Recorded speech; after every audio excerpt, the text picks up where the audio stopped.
All right, we want to bring you a Fox News alert right now on this situation with Attorney General Rod Rosenstein and the news that has been around him all morning now, and this idea that he went to the White House to potentially either tender his resignation or be fired. This is from Sarah Sanders right now.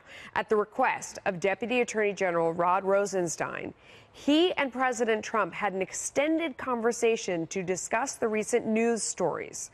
Because the president is at the United Nations General Assembly and has a full schedule with leaders from around the world, they will meet on Thursday when the president returns to Washington, D.C. Thursday, Kennedy.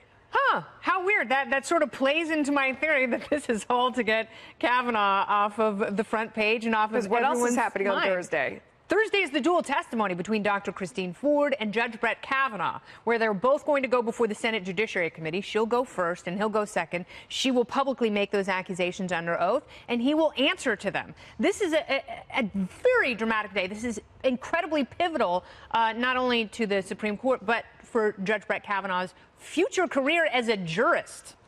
And if this is happening, if Rod Rosenstein might resign, he might get fired on Thursday, it just takes some of the attention away from that. Wasn't the news that he already had been fired or resigned when it broke this morning? So this, either way, he's in the job until Thursday. This kind of undercuts a lot of the reporting, and I wonder how many sources were actually involved in this reporting. See, that is the journalism that I'm talking about. I mean, from watching this morning, it was very complicated to figure out who knew what.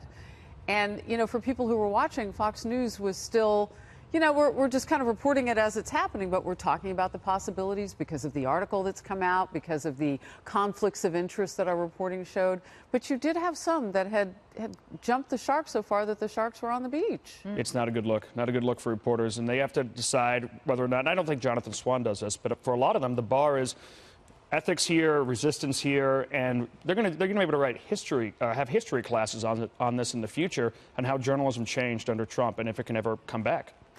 And again, there was always a possibility that they talk today and something comes after the midterm election. I mean, yeah, that's what I actually thought was going to happen. I mean, Jonathan Swan has been great on a lot of things, so I certainly, and to your point, saying this doesn't, I don't think, undercut him as a reporter here, and it's been quite clear that Chief of Staff John Kelly is quite fond of him. It seems like that's kind of his leak. A frequent source. Yes, but I actually thought that Rosenstein would go in there and talk to him and remain in the job. That it would be a clearing of the air, because I think the president has been instructed enough times that firing Jeff Sessions or Rod Rosenstein is incredibly bad for midterm prospects, and that in November there will be a full reevaluation of and that could be exactly why we saw that leak to the New York Times, that the president knows it would be unwise to fire him ahead of the midterms, and that there are those who are against the president that are leaking to the New York Times and trying to goad him into doing it the same way. Those same people may be the ones who said. Speaking of leaks, if you have 4 different stories